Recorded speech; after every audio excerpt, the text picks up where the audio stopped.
in real estate. You appreciate that. I've been in real estate for 28 years with a small hiatus to go into the golf business. That was so much fun. I too was in retail for that 8 years and moved all around the country, but we don't need to know about that.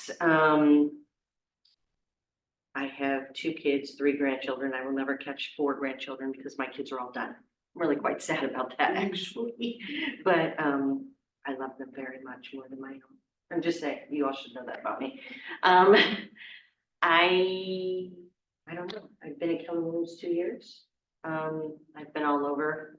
Coldwell Banker, Exit Realty, John R. Wood, Coldwell Banker, whatever. Here. So I've kind of learned all the different platforms and how those things all work. I too have moved around all over the country. I was born in California. I grew up in New England. I lived in the Carolinas. I moved to Arizona. I lived here, then I moved to Georgia and then back here. That's retail for you. But I love it here. So. And then I joined up with this clown and here we go. So we'll go around the room real quick, but let us know something personal, something interesting, something that probably nobody else knows. So we'll start here and just go around. My name is Sherry Rowe. I've been married for 35 years.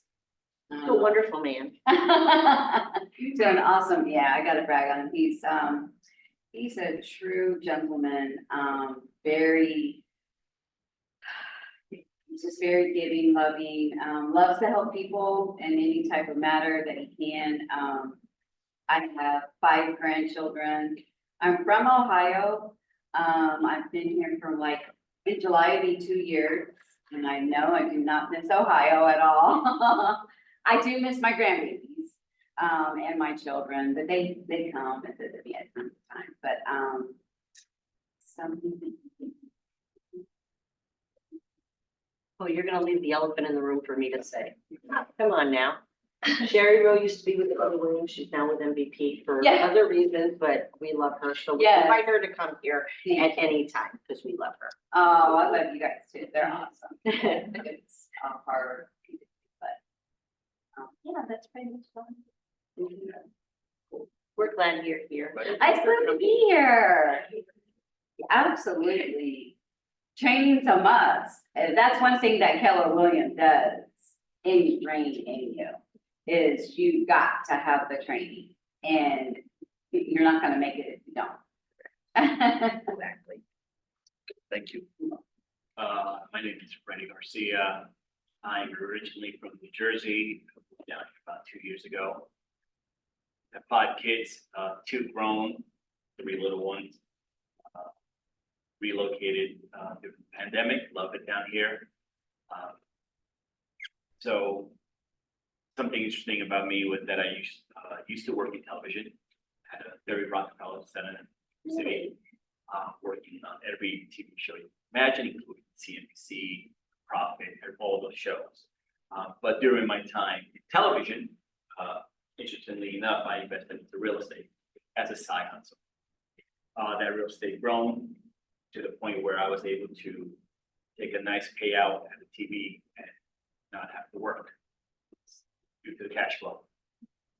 That being known, I came down here, got into sales.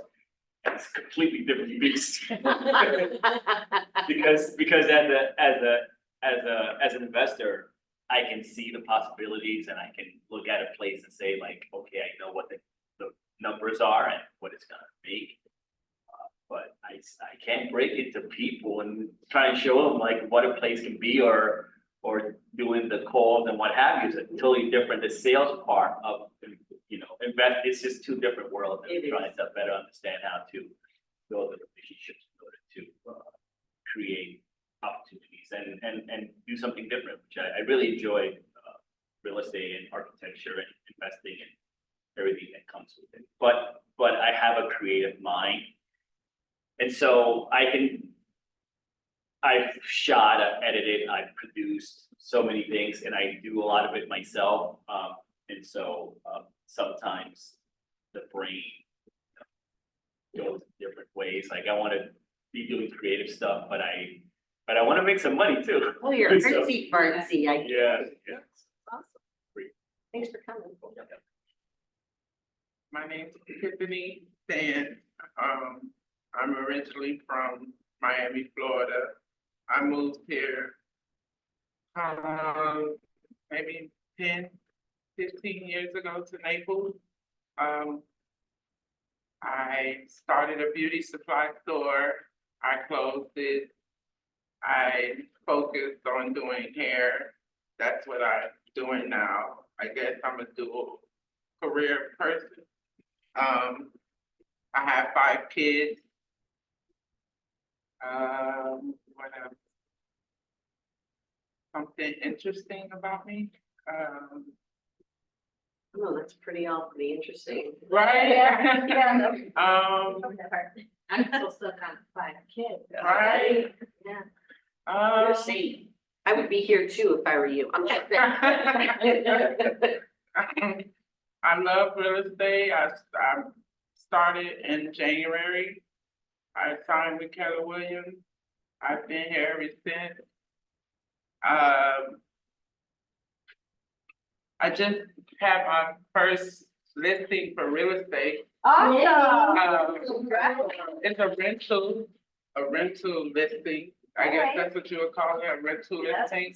I signed my tenant today, so it's closing day today. I listed it about a week or 2 ago, and I've been getting a lot of traffic, so I'm excited about that. Awesome. I got a lot of potential prospects, you call them, so I'm excited about that too. Good. So, that's Are you me. gonna manage the rental? No, we're not allowed to manage, right?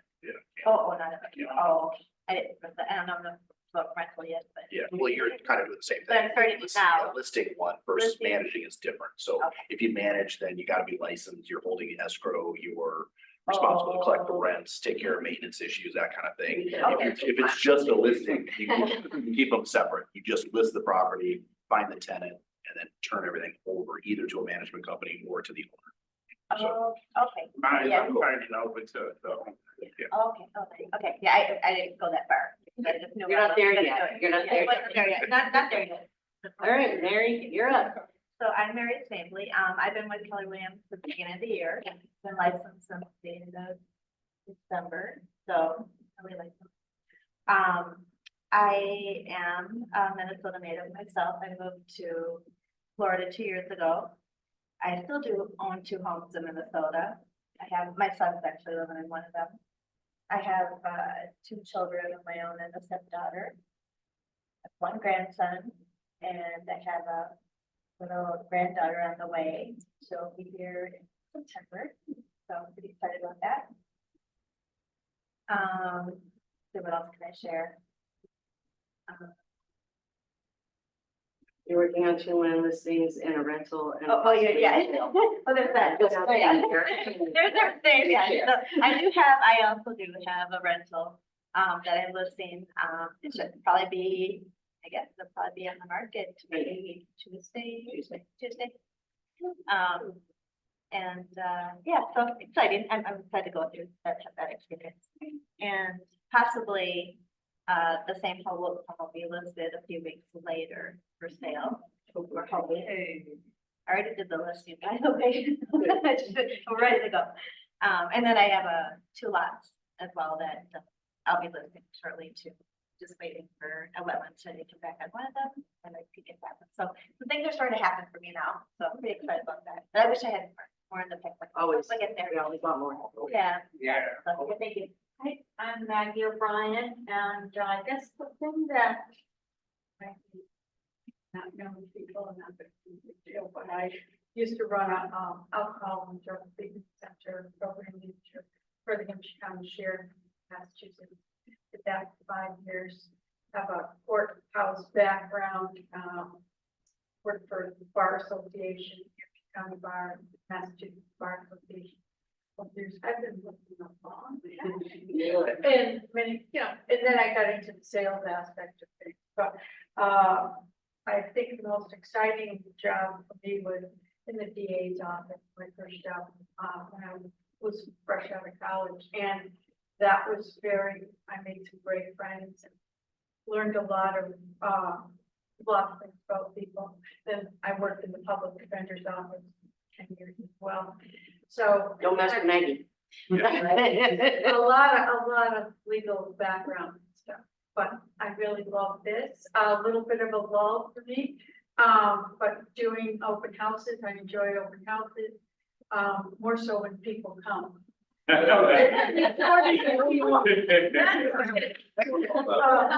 that's about me.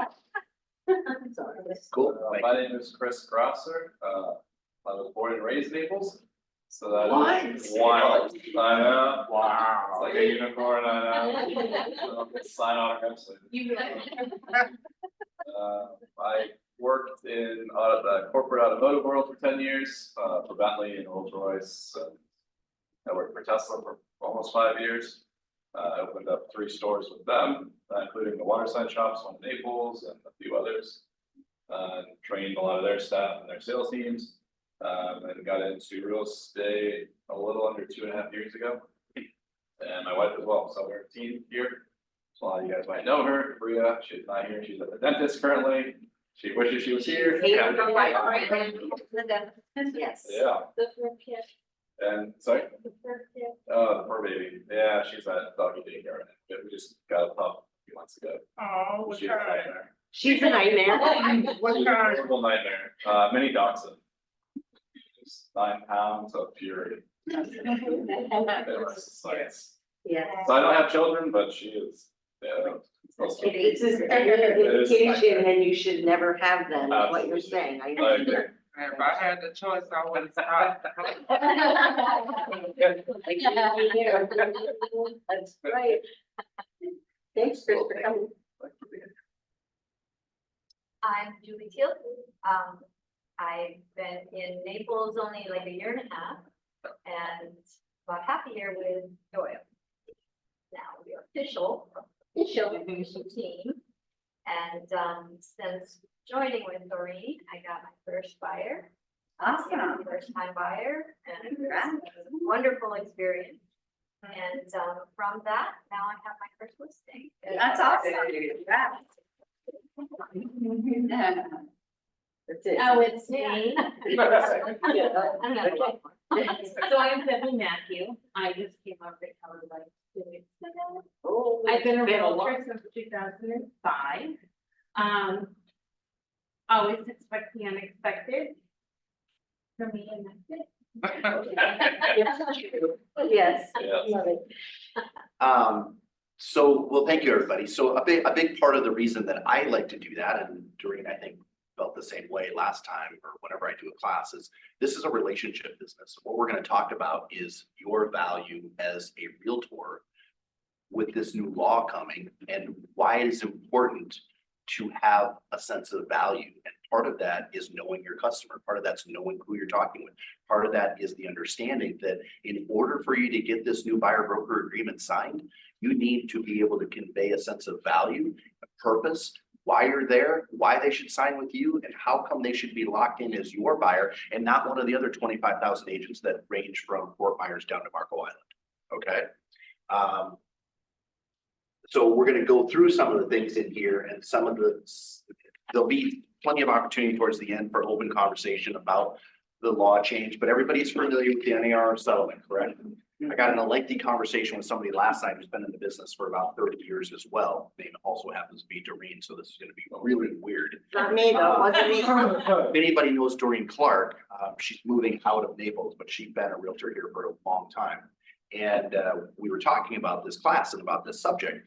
So she's offended. She has a different vantage point than me. I think this is an opportunity. Okay, this is something that should be a positive opportunity for you to potentially make more money. And if you look at the settlement, the details, it's $418 million paid out over 4 years by NAR. Why did they do it? So brokerages over $2 billion in annual sales, or 2.2, whatever that number is, they were included in that payoff. So they all have to contribute in that payoff amount. Gary Keller stroked a check for his portion for $42 million, whatever it was. Somebody else stroked a, There's a couple of entities out there that are fighting it, that are choosing not to.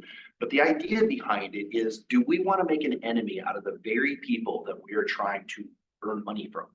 Of course not. The quicker this could go away, the better. There are other countries that have buyer broker agreements. There are other states in the United States that already have separate buyer broker agreements and separate them. Florida doesn't happen to be one. Missouri wasn't one, and Illinois wasn't one. So those are the two states that started the class action lawsuit.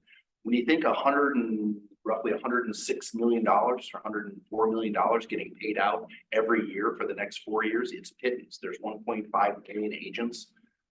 They've said they're not going to raise our fees. It's coming out of their E&O. It's coming out of their insurance. It's coming out of the brokers' pockets. I know Gary's not going to raise our dues. It is what it is. It's really a very small amount of money. I think the average seller got like less than $500. It's a ridiculous.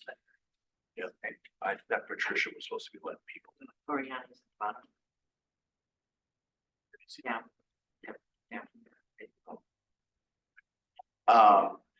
It's really a very small amount of money over this range of people that are involved in the class action lawsuit. The only people that got rich are the attorneys. Okay, it's just the way it works. Licensed to steal, great for them. Now, what's the benefit for us? You listen to NBC, CBS, Fox News, they all say this is going to lower housing prices because the average commission of 6% is being literally, it's in print, it's talked about on social media, it's on the news. When's the last time you did a 6%? It just Not a long time. Yeah. Well, no, yeah. Yeah, I mean, I've done a couple, but the average in Southwest Florida is 5%. So what did they just do? They just told everybody it's 6. Okay, so it's really not a bad thing. We reset the bar to 6. You know, so you're loading your lips. You're thinking about what you're going to say at your next listing appointment. You know what? The standard is 6%, and I'm going to do it for 4. I'm going to do it for 3.5. I'm going to offer you a deal and do it for 3. Fantastic. Those are all great things because that's more than what we're getting now.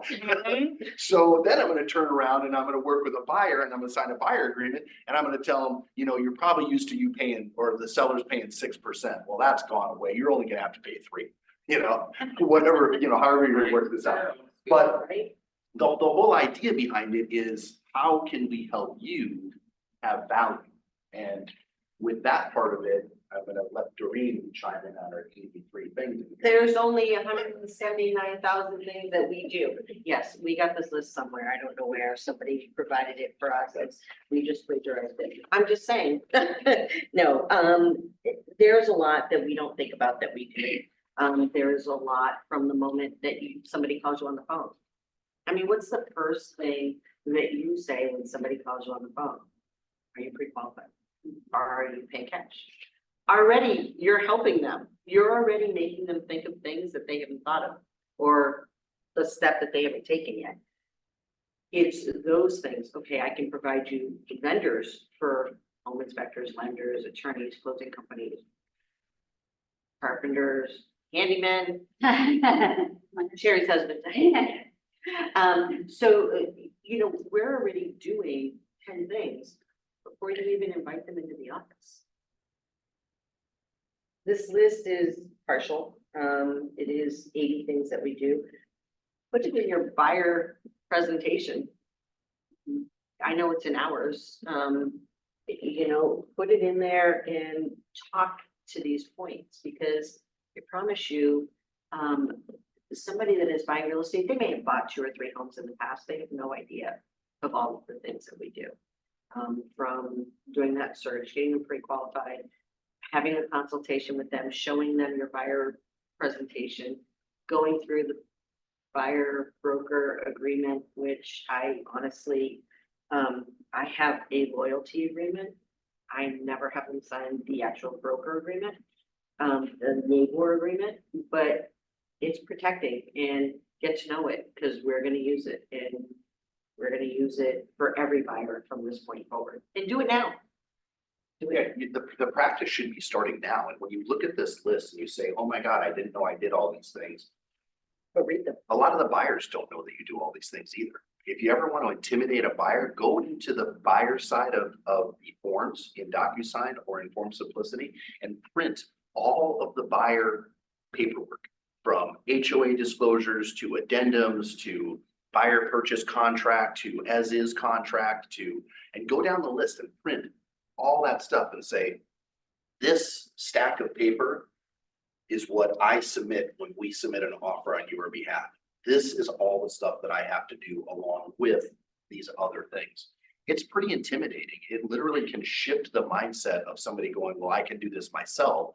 Can you? Can you be protected? Can you avoid the pitfalls of buying yourself? The person who purchases a home on their own typically pays, I think it's like 5 or 8% more than they would had they used an experienced realtor who went and did the CMAs and coached them and guided them towards the proper price for the property. The person who sold usually sells for 5 or 8% less than what they would get because they don't know. I mean, there are still deals done. There's still deals in Minnesota and Wisconsin that's literally some farmer will go up to some other guy and just say to his son, you want to buy my land? Great. How much you want to pay me for it? I'll give you $100,000. Fantastic. Let's do it. They have no idea how much that land is worth. It could have been worth 10 grand. It could have been worth $1 million, but it just was. Today it was 100,000. Today it was $100,000 just because it sounded like a good number.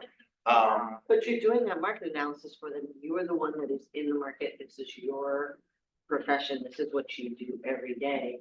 And, it's the same thing on the other side. When you think about a for sale by owner, you think about all the things that you say to a for sale by owner in an effort to even get your foot in the door to meet with them.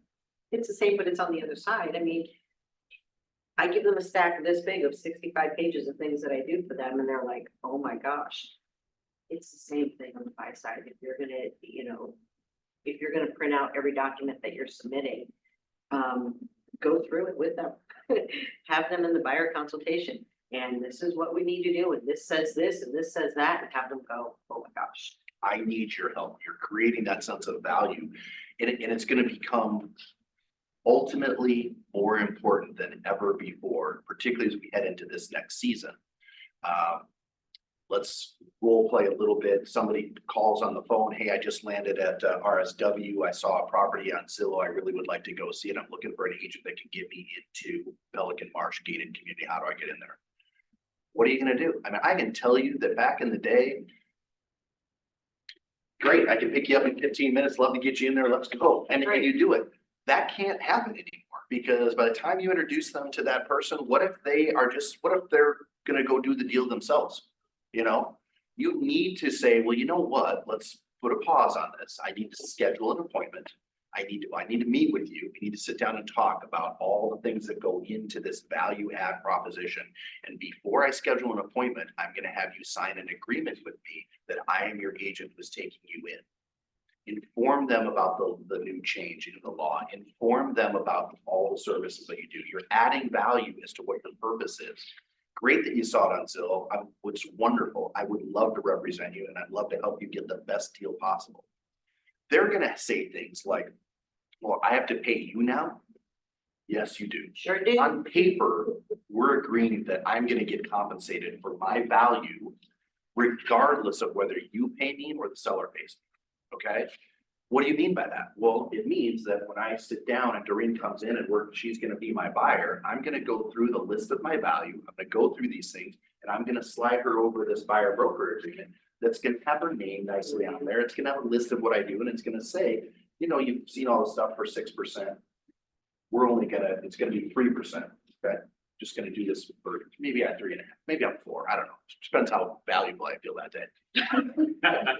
But the reality is I'm going to show you a property, and I'm going to make a phone call to that seller first, and I'm going to see if they're offering any compensation to the buyer as a credit at close to offset some of the fees that you paid me. Okay. We didn't used to be able to do that until this law change. It was basically, it was antitrust. It was violation. It was collaboration of pay. Compensation for, you weren't supposed to be able to call the other person and ask them what they're paying their agent, how much they're going to pay you. We've now created the exact opposite. We've said, you need to find out. you need to know that you're gonna get paid somehow, either by the buyer or you're gonna get paid, or the seller is gonna compensate the buyer at closing. And then that money is gonna come to you from the buyer, okay? This conversation will probably take place as you're going through this, Yeah. because they are going to say, oh, gosh, that's part of your value add. Yes, I'm gonna make that phone call. They may say to you, we only want to look at your property. That is actually going to pay you. It may very well be, but making these phone calls, it's a big deal. It's more work than we've ever done before, and we're gonna have to do it. And there's a reason that we're even more valuable.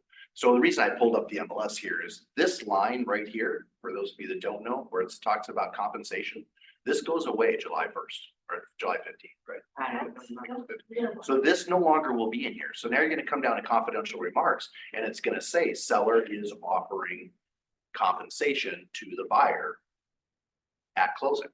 Okay, a credit at closing. It's really not even compensation. I It's think you not have to word it compensation as- to us. It's credit. Credit to the buyer, so the buyer can then Pay pay you. us. Because it will be a line item at this point. Yeah. On the Alta, you're gonna see commission, buyer broker commission is gonna be debit to the buyer. So if in fact this goes away, and I know that this property, the seller is gonna give the buyer a credit at closing of $5,000, that's great. The balance It's being paid is being paid, by the buyer. it's gonna be by the buyer, and that money is gonna go towards that. It's not, it's a little tweak, it's a little different, but I assure you that if it's presented properly of what your value is, people are going to be willing to pay you.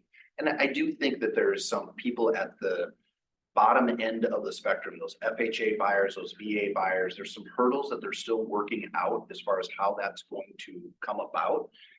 They might be the ones that are gonna struggle the most because they only have the 3.5% down payment. So you're gonna really need to have that conversation where we're only gonna look at properties that are offering a credit at close to you as the buyer to offset that, because I'm not putting in my car and gonna go drive around and waste 3 weeks of my time while you figure out the first time home buyer situation and I'm not gonna get paid. So in order to do that, you have to understand the contracts, you have to understand your value, and you have to be able to communicate it effectively. And that's what we're talking about today. So those are gonna be some of the little conversations that we're gonna practice with and ask questions about, but you gotta be able to articulate your value and how it is going to come across when they are filling out this agreement. And what I really want to stress, the other part of this is, we are not the only brokerage having this conversation with their agents. And I hope you all know that there is at least 25,000 agents from Fort Myers down to Marco Island. You go out to any dinner, any restaurant, and ask how many realtors are in that room. And everybody. yeah, 25% of that restaurant is going to raise their hand and say, I'm a realtor. Right? The other 25 is either in mortgage or title or something, or insurance. Vacationing for a week. Or they're just vacationing and they want to be the buyer. So guess what? If we sold about 2,000 properties last month from Fort Myers to Marco, okay, and there's 25,000 agents, let's just assume that was 2,000 individual buyers. That's what, a 4-to-1 ratio? Yeah. Okay, so that's a tough pill to swallow. That means these other agents are out there getting their buyers signed now. Those prospects in your phone need to sign now, because guess what? If they don't do it now, it's going to get done to them by somebody else. And once they sign, ooh, they're no longer your customer. Technically, they're now obligated to work with whoever got that agreement signed. So if you have buyers in your pipeline, start educating them now. These are phone calls or dinners or lunches or meetings with them that need to happen now and start to get them.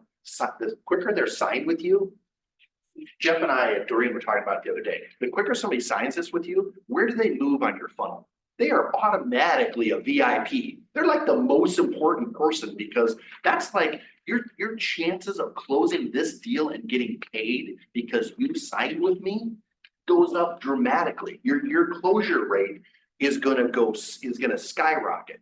The number of people in your funnel is probably gonna come to a drip, okay? Starting around July, as people get everybody locked up, all the buyers are gonna get locked up and signed with other people. There'll be fewer people that you can even get in a conversation with Because they're gonna say, you know what, I am working with one, I signed with, John Doe, and I'm off the table, no longer available, okay? So, This gives you guys an opportunity to call the buyers in your pipeline or reach out, or formulate a great email or a letter or whatever you want to do, however you communicate to these buyers, just informing them, as I'm sure you're aware, the law change starts in July and you are still interested in purchasing property, which I know you are. This is the form that you're going to have to sign with me. Let's talk about it, and then get them on the phone. So, or get them in person or whatever it is. But, I'm the kind of person that always feels scare tactic works. I'm just kidding. However, I can call them and say, hey, come July, it's gonna cost you a little bit more. yeah, you should We're buy ready now. to buy now. It's probably not the right way. But, I need the business now, so I'm calling a lot of buyers. What do these law changes mean to me? So Doreen kind of we've been role playing the last few months, and that's what kind of kickstarted us doing this class, because the immediate reaction from a lot of buyers agents was that, oh my God, the world's coming to an end. This is terrible. The immediate reaction, in my opinion, is this is an opportunity. This is an opportunity for you to make a care call. This is an opportunity for you to lock somebody in. This is an opportunity that instead of you having 500 people in your pipeline, you might only have 5, but every one of them signed, every one of them is your customer, and you're going to only go work for those 5 people. There's no reason to even entertain working for somebody that's not signed with you. So it's a great opportunity to lock somebody in. And if an agent came to me and said, I've got 20 of these signed, I'm like, oh my God, you're gonna be the wealthiest, you're gonna have the highest GCI of anybody in this office, because there is not one agent out of the 220 in this office that has more than a couple of these signed. Okay, so if that tells you anything, it's a perfect opportunity for that care call, perfect opportunity to say, if you heard about the law change, have you seen what's happening? I want to be your realtor. I want to work for you. Here's what I do. Why should I sign with you? That's going to be a common question. I don't want to do that. I know a lot of realtors. I know 500 of them. But I'm better than all of them. Here, Andy thinks I'm good. So why do I want to sign that with you? Because I want to work for you. Has anybody else asked you to sign this agreement with them? No, you're the first one. That's why. Guess what? That's because I'm the best. I'm on top of it. I want to be the one. I do these things for you. The sooner you get this signed with me, the harder I'm going to go to work for you. And I know that sounds different than in the past, but you have to be able to ask that question. It's educating you before anybody else is educating. I have to tell you what's happening in the real estate market. That's my job. You are working with me or have been working with me because I am educating you on what our market is doing. Let me tell you, this isn't just happening in Southwest Florida. This is happening all over the country. And I'm the first person to tell you about it. This should tell you that I am going to work harder for you than anybody else is. It is. Questions?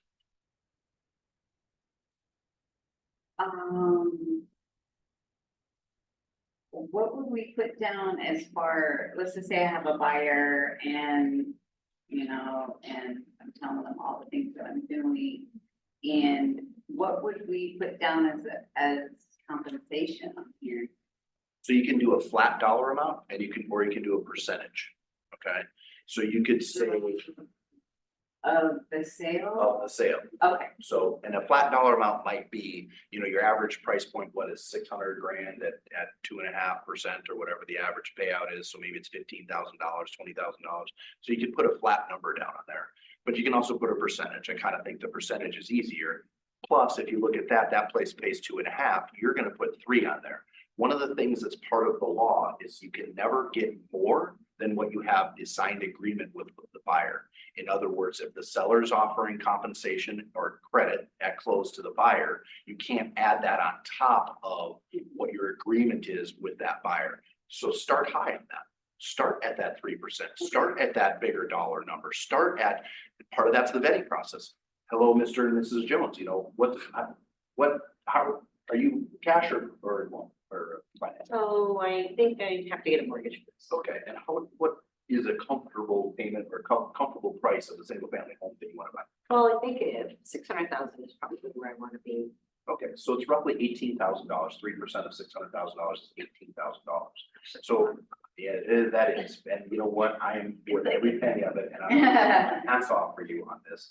But I'm also gonna look for properties that offer a credit to the buyer to help offset that a little bit. That would be. But I want that at 3% or $18,000, okay? Because that way I know where we're at. I might find somebody that offers 2%, I might find somebody that offers the full 3% to you as a credit at close, and you end up paying nothing out of that, okay? Yeah, that So, makes sense. so that makes sense. So you kind of need to know as you're talking with that person where they're at. And here's a funny thing that's going to come out of this conversation.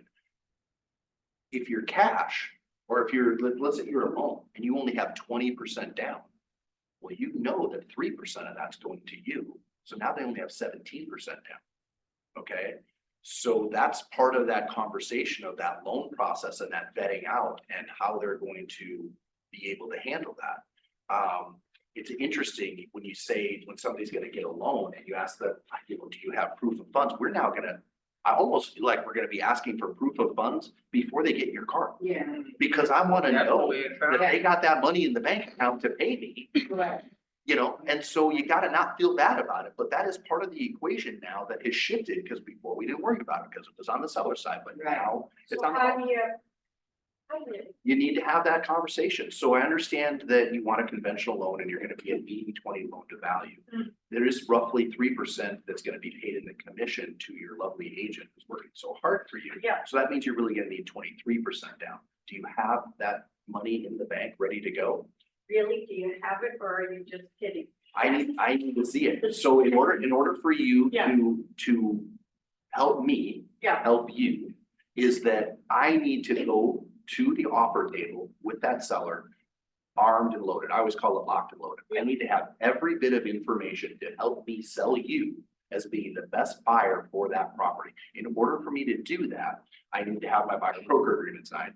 I Yeah. need to have proof of funds from you. I need to know that you've already got a great lender that's ready to go, that gives you a pre-approval, pre-qualification, you're set, ready to go. Yeah. So that when I present this offer and we're negotiating, they're not gonna give me any pushback on whether you can buy this home or not. In the meantime, I'm also looking at that proof of funds, wink, wink, that you got enough money there to pay me. Yeah. Okay? Exactly, yeah. I'm also gonna pick up the phone and call that seller, and here's where I think this law, in my opinion, is an opportunity.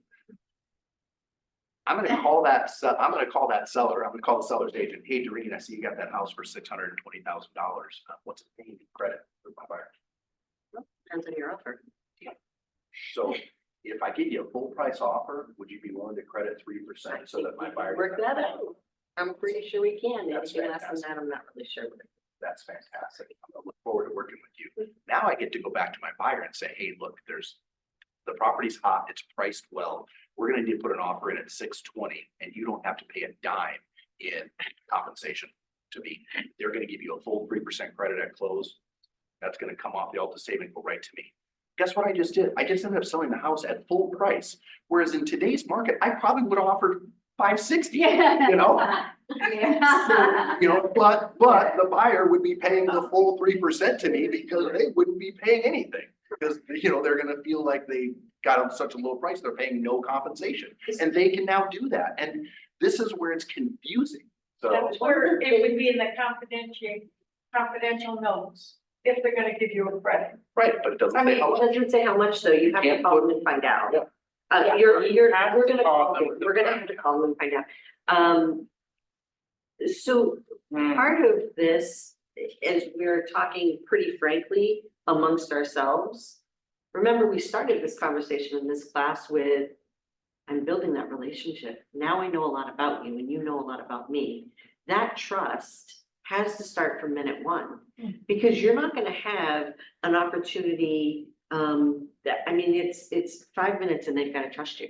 It's longer than that, you know what I'm saying?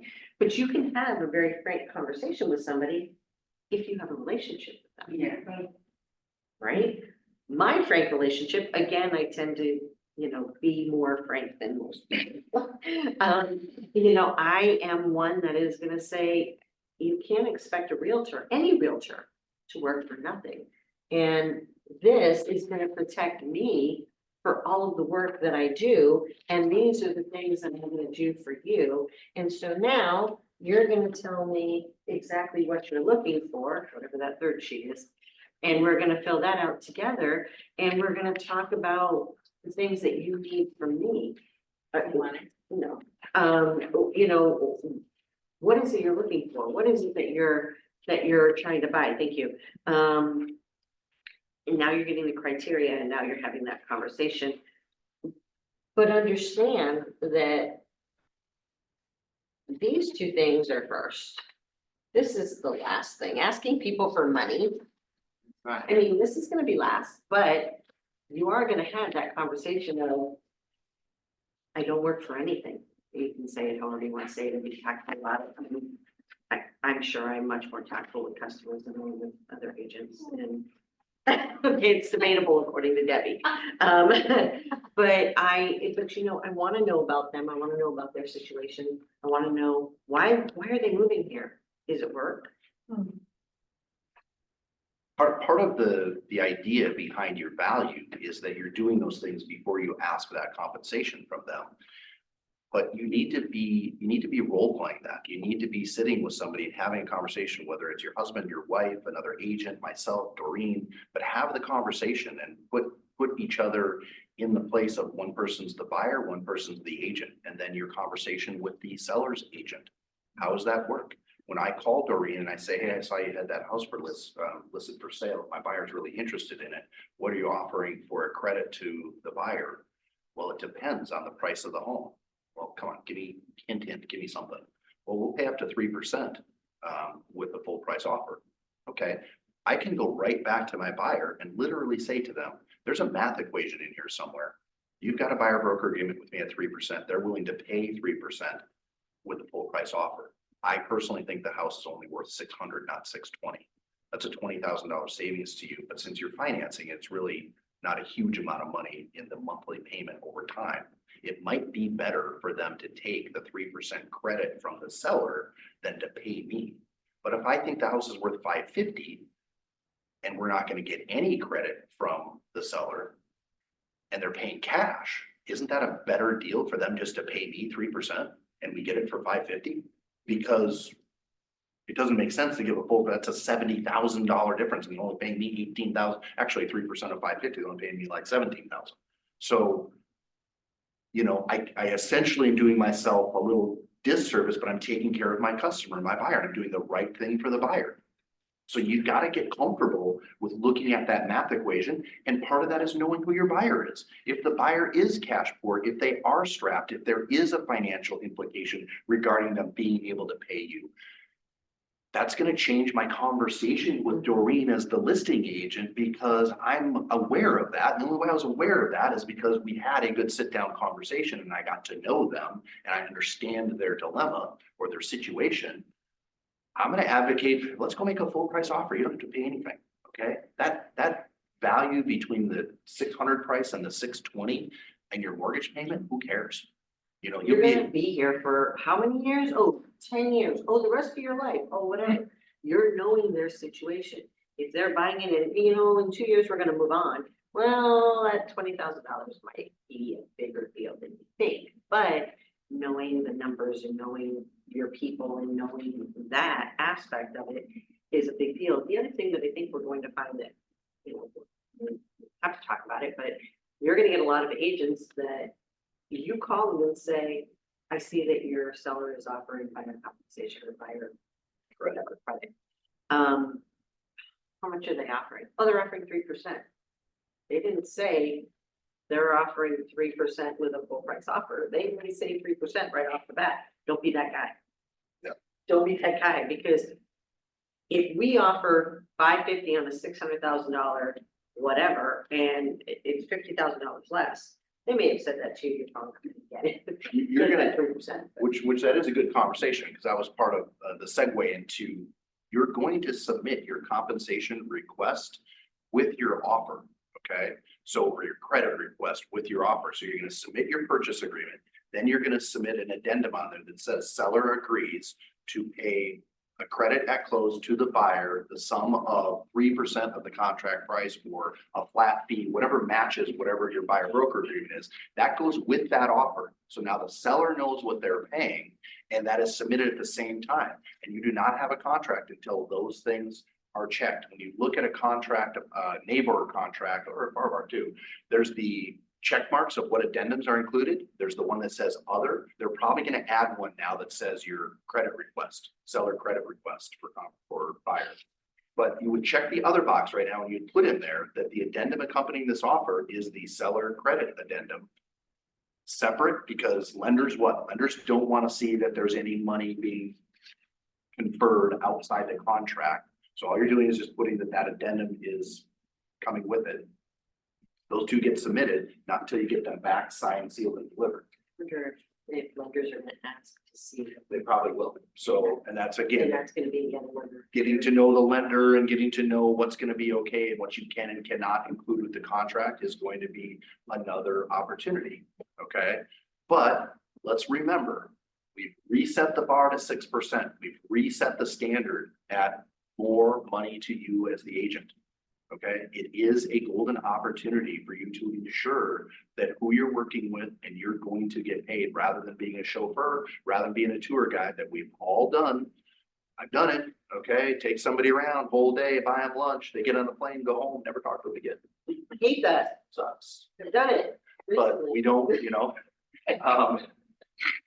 but now we're not gonna do that as much. So your close rate of the people that you actually work with and get this signed is gonna be stratospherically higher.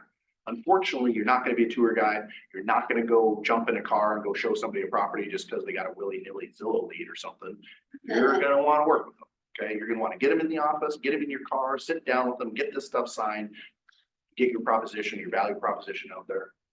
One thing that I use in getting buyers to meet with me in consultation, first of all, my philosophy is if you ask the buyer to come to the office first and you are meeting with them to consult with them first and they say no, they're wasting your time. They're not buying anything from you. That's just my philosophy. But the other tactic that I use a lot is, and actually it has worked to a fault, I guess I would say. I had a guy coming into Fort Myers, staying in Fort Myers, wanting to look at property in Fort Myers. Well, what sense does it make to have him drive all the way to Naples, have our buyer consultation, and go all the way back to Fort Myers? It doesn't make any sense at all. But he did it. You know why? Because I am a lone girl. And when I'm talking to somebody I don't know, I surely am not getting in a car with them until I can vet them and put my eyes on them. I can take their driver's license. I can see that I'm safe. And I am not afraid to say to them, you can understand that I'm just a girl, a single agent, and you need to come to my office first so I can meet you. It's a safety thing. Yeah. And that's it. And I have told them that and it works. So what's this built in? Bill's afraid. I get in my car and drive to Fort Myers. And screw that fire. You can try, but I'm cuter than he is. Because I told this person on the phone that I was cute and I was single. They're coming to Naples. I don't know. They don't have to know. My picture again, you saw my post if you're friends with me on Facebook. Yeah. So yeah, this is John Travolta now, John Travolta in 1970. I am guilty. I don't care. But it's correct. You are going to be put in that situation coming sooner than later where you need to have those sit down conversations. And I am very guilty myself of not filling out. I have a loyalty agreement as well. It's in every one of my buyer presentation packages. It does not have a spot in there for specific compensation. It does now. So I'm changing my loyalty agreement to be more in line with buyer broker agreement. It's a little softer wording. It doesn't look quite so legalese, but I would encourage you to use that.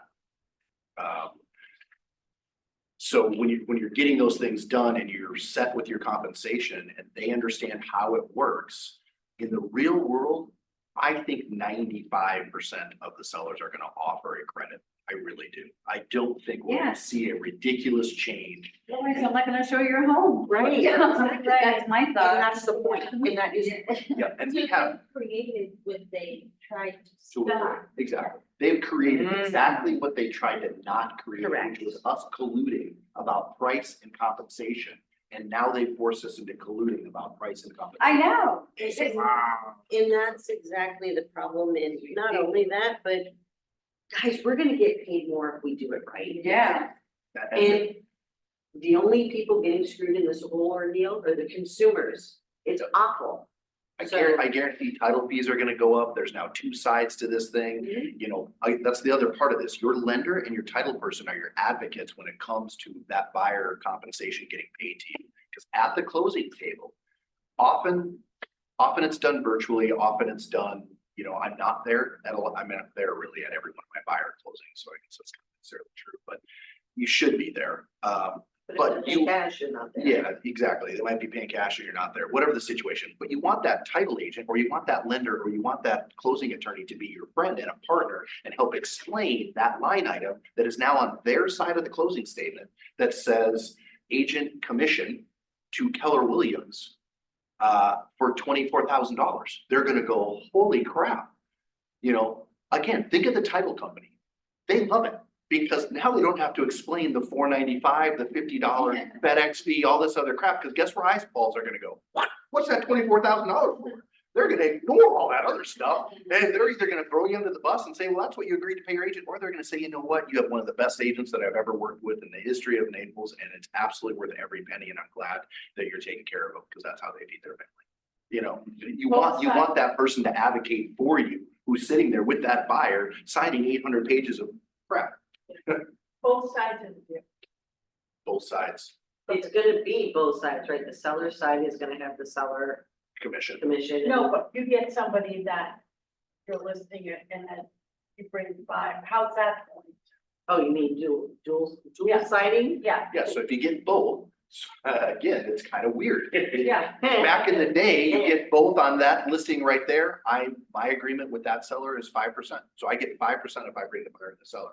Well, now I could actually have an agreement with a buyer at 3%, and I've got, that line will go away right there. That 2.5% will go away. I know I'm gonna get 3 from the buyer. I'm still gonna get my 2.5 Or 2.5. from the seller. I'm now getting 5.5.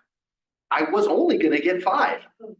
Okay, so it's really a weird situation. And oddly enough, I am going to have that exact conversation with my seller. Hey, will you offer a full 3% credit to this person if they give you a full price offer? Yep, I will. How ridiculous is that now? We would never have done that. We would just been a transaction agent. We just would have given you the information, we'd have given them it, but now I get to actually do that. Yeah. Now I get to actually, Wow. hate to say pit them against each other, because you won't, because that's not the right thing No, to but you do, get but, to dip in both. but you need But to it's know two both people. sides. It's two separate New things. relationship, it's two separate deals. And if I know this person is a little cash sensitive and is getting a loan and doesn't have a ton of money, they might very well be willing to get the full 3% for the better offer. So I'm taking care of my seller, I'm doing the right thing in my listing agreement or with my seller.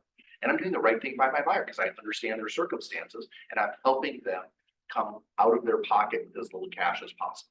So I can feel morally and ethically correct about that. But the odd thing is, housing prices sure didn't go down one freaking bit because I just made it a full price offer. It's the only way I could do it to make them not have to pay any cash out. So it's, you know, you can hear all the politics behind it. I can just hear it coming in November and October. Housing prices have gone down 4.5% from the time we passed this new legislation and law. That's all me. I made that happen. No, it's called a buyer's market. Prices were going down anyway. Now, actually, they'd be down 6%, but now they're only down 4.5 because I'm doing more full price deals to close them, to have them not pay cash out of their pocket. So, you know, your car background is very big. I mean, you're, a great intro, the whole thing, I get it, you know, but the fact is you sold cars, you did all that, the percentage, that you take this, I take that, okay, we get to this and we're in the money. It's like, okay, that's a car sitting, you got a strong background and it shows. well, With your delivery, I'll have to practice it like. and that's at night. what we want you to do. So Yeah. you sit in the office with me. We need to practice that. Yeah, You know, back in the old days, do what's called a foursquare. You literally sit with your buyer in the car dealership and you do a foursquare. And you'd say, okay, here's this, here's this, here's this. You literally draw a square, you put an X in the middle of it, and you have what you're offering, where we're at, how much your payment's gonna be, and the end result. And then you sign an initial. I'm good with this, okay? That sounds, You're- I can relate to You that. kind of need to be able to do that. You need to be able to sit down with the seller's net sheet based upon them paying you and based upon the seller paying them. Okay? And where's the intersect of the better deal for them? And the only way you're gonna know that is by knowing your customer and adding value and having that conversation. Because there's an intersect where it might make more sense just to do a lowball offer and have them pay you. But it also might make more sense for them to give a full price offer and the seller to give them the credit.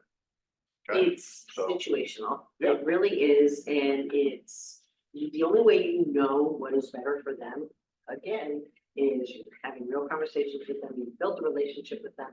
Let's talk about this. And, you know, when I have, especially first-time home buyers, I love them more than anything because they are real, honest people. They don't know what they don't know, and they are trusting, and they are gonna come to you and say, this is all the money I have.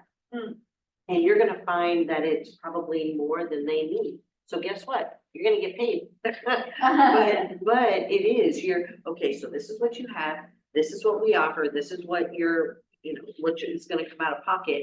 Don't forget the appraisal, don't forget the home inspection, don't forget this and that. This is money coming out of your pocket. But you're gonna find out, does it make sense to offer full price and have the seller pay or not? I mean, it's a very real conversation. So we've got about a half hour left, and part of this was kind of role playing, questions, wrap up. Actually, I had a question. Yeah. So let's say That's what we want. if I come into town and you take me out, I sign the paperwork, Yep. and I leave, how long is this valid for? There's a space in there. I believe you could leave it blank. It's 9 months. Is that correct? I don't. You could put it in. You could put it in. Sure, what is it? until the person dies, until the person dies. In perpetuity. Term of agreement. Term of agreement. If left blank, it's 180 calendar days from the. 6 months. So 6 months. So I can come back in 6 months and she can take me out. Exactly. Correct. But I would encourage you to go as long as possible because we do have a transient community down here, people ebbing and flowing north to south. I would try and get a year guaranteed. I agree. Just having time. Try to get a year 100%. And did they cancel it? Like, you take them out and you say, I don't wanna work with you, I just saw a house, so I wanna have sign her. Yes. Yeah, but Right, what- because- But what if that happened, but they ended up buying somebody else something that you showed them? It's not gonna matter because they don't wanna work with you. And so I have had this happen. Well, not personally, but I have had this happen where we had a buyer come to us. This is the property that they looked at with another agent. They didn't like that agent. They didn't wanna work with them anymore. They felt that they were shady. They were selling this guy's house. He wanted to buy this mobile home. He came to us and said, I don't wanna work with them. I don't have a contract with them. No, that's not right. He had a contract with them. But we needed a letter from him stating that he terminated that contract. We got into a big messy ordeal over it because we wrote the offer, we sold the property. And his broker, and they brought whatever against us, and his broker said, what do you got? We have the email. We sent the email to his broker saying, that's so sad, your guy, he didn't want to work with your guy. We paid him a referral because we were nice. We didn't need to. We didn't have to, but we did. If you come back and you determine you don't want to work with her, but you want to work with her, you ask them to terminate the contract. You send it to them in writing. I promise you that any agent one will probably try and file whatever ethics charges against agent two. But what you are saying and what you want is gonna hold me. So I've sat on the board for 5-6 years. Actually was with Jeff when he was the neighborhood president. And one of the things that always comes up every month is your cases, okay? This is a twofold story. Who has heard of procuring cause? Yeah. Everybody Yeah. heard of that? Yeah. This is a guarantee that you're the procuring cause. Right. Without it, you're not gonna win anymore. I don't care if you carry it over the threshold, I don't care what you show, if you don't have that, that is a dead case, you might as well not even file an appeal, there's no mediation, that is a dead deal, I guarantee it. If you have this, and they go and use somebody else, you might have some fight in the game, okay? You actually can present that to their broker, and you can say that I never got a termination letter. There's other terms and conditions, you could put in there that this is cancelable with a 30-day written notice, or this is with written termination. You can do whatever you want from a standpoint of honoring this. I can tell you guys, from a brokerage perspective, there is no broker in the world that's gonna go fight for you on this Correct. if they didn't want to use you. Correct. Okay, that is your fault that they didn't want to use you. It's your fault. If you got this signed and then you didn't stay in contact with them, shame on you. I mean, shame on you. So once this is signed, this customer becomes gold to Yeah. you. Okay, they're gold. One thing that you can do is have that buyer consult with them, okay? You're taking them, typically, when I do my buyer consult, I know I'm showing them 2 or 3 homes that day. But they're meeting me first at the office. I'm going through all the stuff, I'm showing them properties on the computer. We're determining what they like, so I understand what they like. I already have 2 or 3 homes, maybe it's 1, it doesn't matter. I already have these homes scheduled. I'm taking that buyer contract and I'm going through it with them. I am filling it out before they get there. But I am saying to them, you do not have to sign this right now, this minute before we go. Let's see if you like me. And if I like you. That's more of a question. And then at the end of the day, when we are done looking at property, we'll talk about what we saw. And you can go ahead and make that determination and sign that contract with me. I don't know, I just feel like direct for me, being direct is the only way I work. You don't have to sign it, but you also don't want to be the tour guide 3 months down the road. You know, we'll sign it. Can you email it to us? Sure thing. If I email it to them and they don't sign it by the next day and I call them and they said, oh yeah, we haven't gotten around to it yet. Okay, well, I'm just letting you know that I have other customers, other buyers that have signed this contract and agreement. And so, I'm putting them in slot A. And that's a conversation that can be adversarial. It doesn't need to be, but you need to tell them, this is what I do for my customers that are VIP grade A. This is what I do for grade B, and this is what I do for grade C. When you're ready to sign this, then, we can do more of this. But if you're still just looking, this is where my focus is. You can say it nicely. I was just thinking from the listing perspective, since we all open houses, you get a buyer that has already signed this. Yep. Come to the open house. Yep. Says, I'd like to buy the property from you, you're the listing agent. You have Give you a better deal. You have to do the right thing though, because if that is signed, if you say, are you working with a realtor? And they say, well, not really, or maybe, or they think so. Have you signed a buyer broker agreement with another agent? If the answer is yes, they are hands off. You say, you know what, I really respect that agent. I need to let them do their business. I would refer you back to them. And then you call that agent if you know who it is. You say, you got a kitty out of the box. They just came to my open house and they don't want to work with you. You better shape up, ship out, or he's sending you a termination. He's buying this house from me. He could Legit. potentially terminate it. Yeah. Back in. He might, but it would be the right thing and you will gain immense amount of credit if you call that agent and say, hey, well, your customer was just in here and they offered to buy it directly from me. I want you to know you're letting this one get away. That will gain can you, call them right now. yeah, that will gain you so much credit in this industry, and it's a small town and it goes around. You It does. automatically give them back to that agent and you call them and they say, you know what, I hate that son of a bee. I don't want to work with them. You can have them. Great. Can you send me an email with that you're terminating them? I am gonna sell them this house right now. So, All you've done is set the. but get it in writing. Don't take the phone call. Right. So, I've had someone say that buyer agents don't do nothing.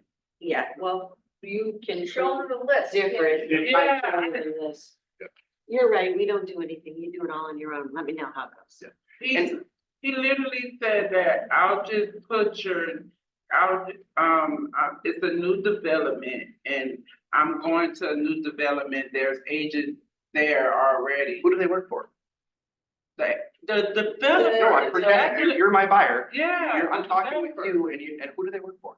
Mhm. The developer. Whose best interest do they have in mind? Who wrote the contract? Who wrote the contract? The developer, the builder. So wouldn't you want to have me go with you and register you and advocate for you? Because you're gonna go back to Ohio or to wherever you're from. I'm gonna be the boots on the ground. I'm gonna go to that house as it's being built. I'm gonna go there and send you pictures. I'm gonna go there and do the walkthrough with the punch list items of things that need to be done. I'm gonna be your advocate, your eyes, your ears. How am I not valuable in this transaction? And I might even be able to negotiate a little bit of discount off your upgrades. I might be able to get you a better price on the lot. They're probably not gonna discount the price of the house because that's in all advertising material and they don't wanna redo that. But I guarantee I can get you something more than if you walk in there and deal with that sleazy agent, that really Yeah. nice agent who works for that developer. Yeah. If I can't articulate that to The gates you, are even at the bottom, yeah, I mean, that's as easy as it gets. right? So, That's actually, yeah, it's a pretty good one, it's an easy one, because they're not gonna be here, and if they have bought new construction before, they understand the blue tape reference. I'm gonna walk in there with the roll of blue tape, like, that needs to be fixed, that needs to be, and that's a big deal. It's a huge deal, because they can't see it from Ohio. and it's great, it's a great thing for you because you get them registered, you get paid. They handle a lot of the paperwork that you normally would objection, do. yeah. And, so there is an easier part of it. The harder part is you do need to, I mean, you should. So you do need to, but you should go to that property every few weeks. Take a picture, hey, this is where they're at. Hey, they just poured this concrete. Hey, they just put the windows in. Hey, that's how you develop a lifetime relationship with that buyer. And, oh, hey, my friends want to move down here too. They want to live in Camus. They want to be my next door neighbor. Great, send them my way. I'd love to go help them out. I'll get them registered right now. I mean, that's just a no brainer. It's a So, whole new way of thinking. yes. Mhm. Yeah. So, I have a question. yes. So say that the seller does only two and a half that your contract is great. So now all that has to do is come up with the 0.5%. Yep.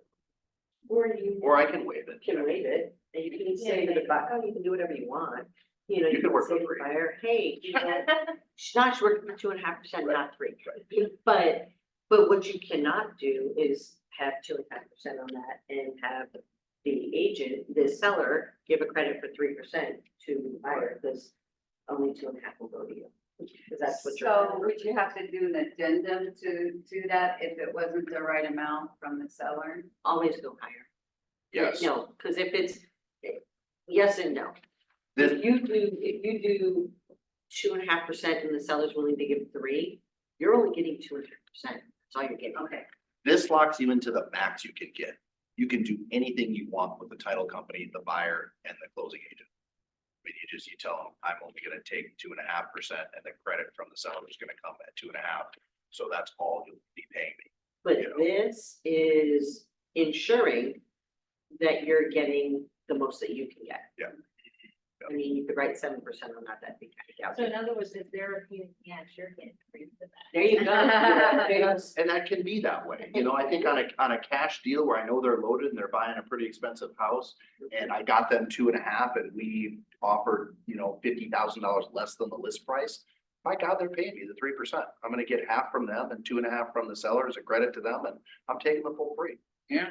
Because I got them, if you think about it, they saved 50 grand by me negotiating, but we only got a 2.5% credit. But they're only paying me like an extra 5 grand, It's better it's $45,000 savings to them, so. than money. What happens if let's say that you have a 3% or 4%, doesn't really matter, but the seller's only offering, let's say, 2%. Can they up the price of the sale so that the buyer pays the difference and you collect your 3 or 4%? Yes, and Yes, and that's that phone call. Hey, Doreen, I see you're offering credit. Well, what's your offer? right, they say, we're offering 2% but your buyer's agreement. But I tell you what, if I bring you $1.1 million on a $1 million listing, would you be willing to pay 3? Yep. Okay. And then you gotta go tell the buyer, okay. I'm telling the buyer, hey, you're getting a 3% credit. I'm taking my full 3 for what we agreed upon here, and we're paying full price for this house or more. I mean, it opens up a can of worms. Right. Yeah. Where the reality is no one thinks that this is gonna save anybody money.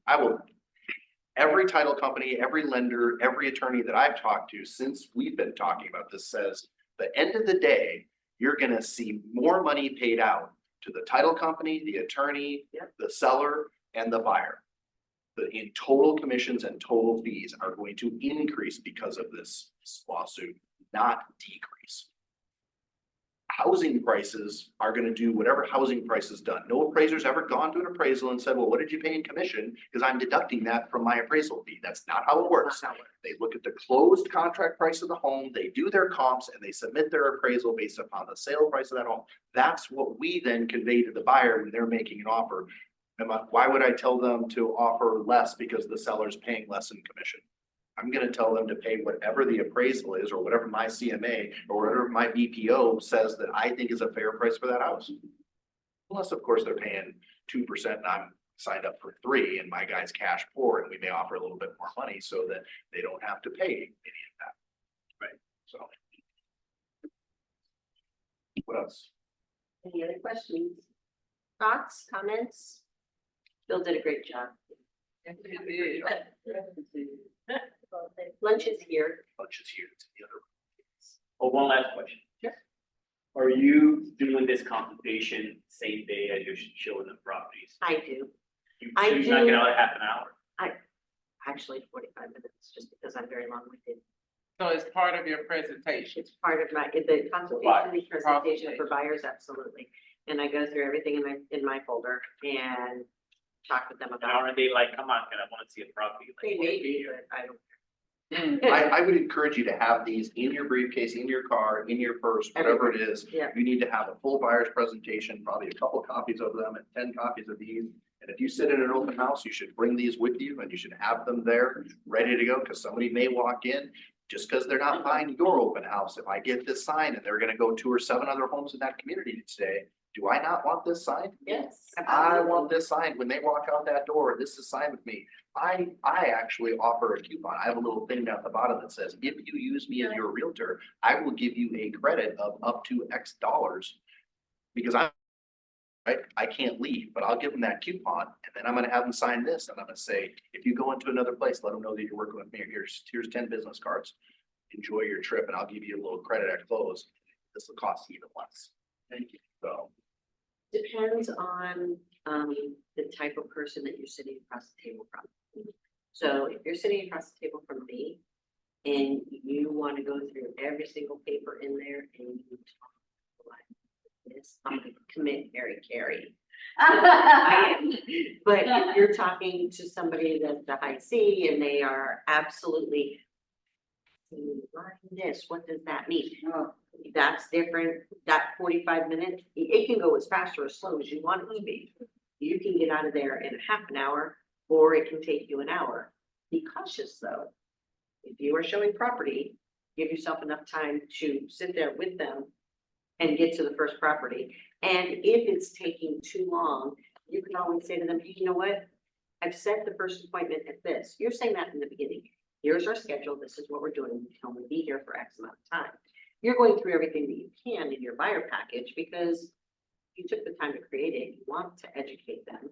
You've had multiple conversations with them on the phone. So you're kind of already building that rapport, but all the things that you do, you're building more relationship, right?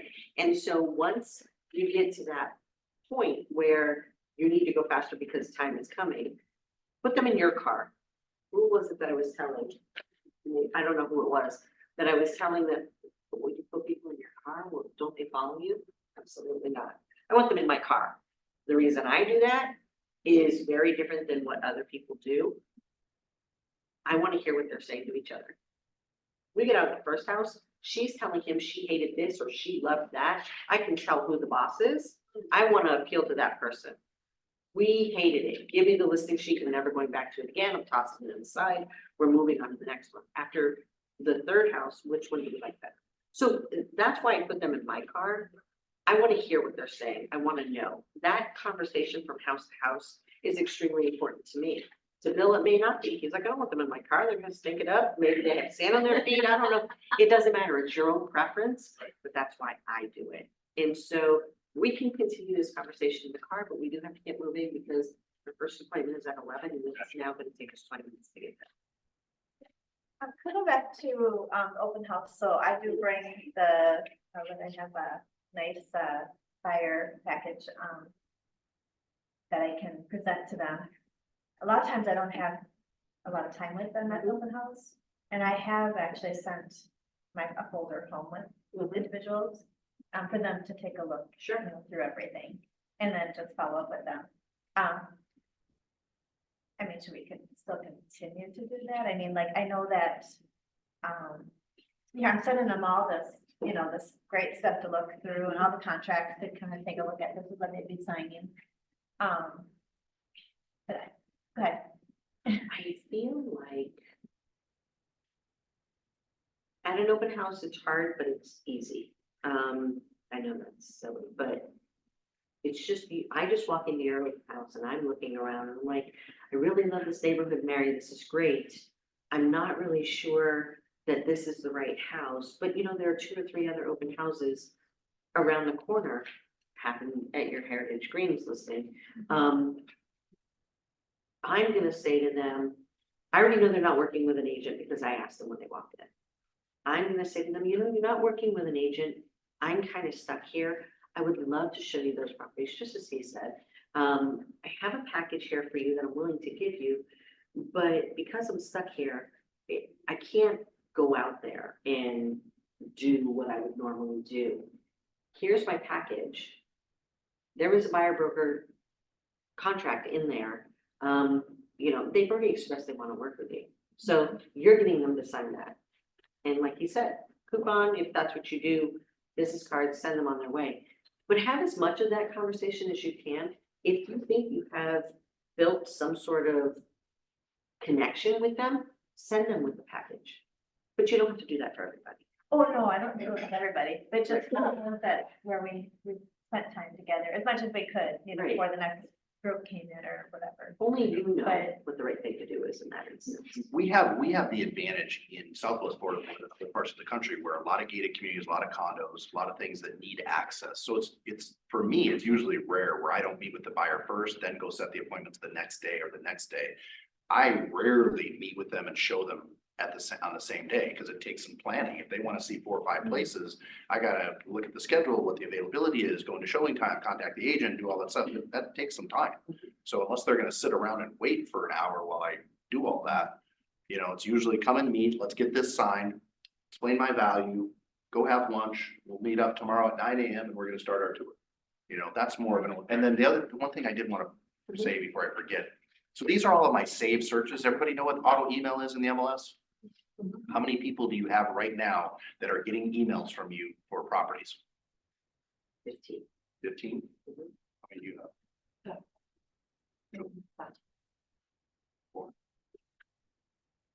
I just sent some, but I don't have them saved, so. Okay. Yeah. 0. Okay. And about 4.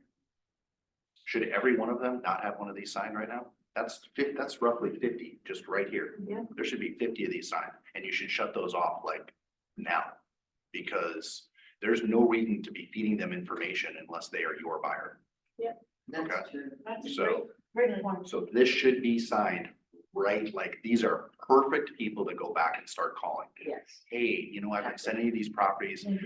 Unfortunately, I'm not gonna be able to do that with this whole lawsuit and everything happening, however you wanna word that, but, I'm gonna talk to them about their kids and how's the weather, and I'm gonna have all that small talk crap. And then I'm gonna say, I need to get this buyer broker agreement signed, because we're heading towards this new law come July. So I'm gonna send you this for DocuSign. If you can take a look at it, call me with any questions, we'll go through it together, right? Fill it out, have it ready to go, send it to them for signature, done. Okay, and then follow it up with, now you know that I am your person, I'm your best agent ever. Anytime you go anywhere, you're gonna tell them you're working with me, right? Okay, and you're gonna reinforce that constantly. That's, you just heard 2 very different perspectives, but it works for both of us with regard to showing and taking in buyer consult. But this is where I've started calling buyers and saying to them, hey, guess what? We gotta do some work here. And that's what you do. Yeah, that is actually, I think, one of the more dangerous things that's happening right there is they're already getting stuff from Zillow and Homes.com and whatever. But the fact that we are now pushing information to them, you know, that's crazy. So here's the market watch for the last 7 days. Price decreases 1,700 withdrawn. Price increases, those are probably 79 mistakes where they put $1 in instead of. And But you look at how many sold, so we had 774 sold in the last week. That's roughly 2,800 in a month, and there's 25,000 agents. That's almost a 9-to-1 ratio. Yeah. Okay. That's nine agents out there for every buyer. And they are all gonna start doing this in the next 2 months. okay, we got work to do. No questions? Food is in the other room. Thank you so much. We'll see you for the next class. You're welcome.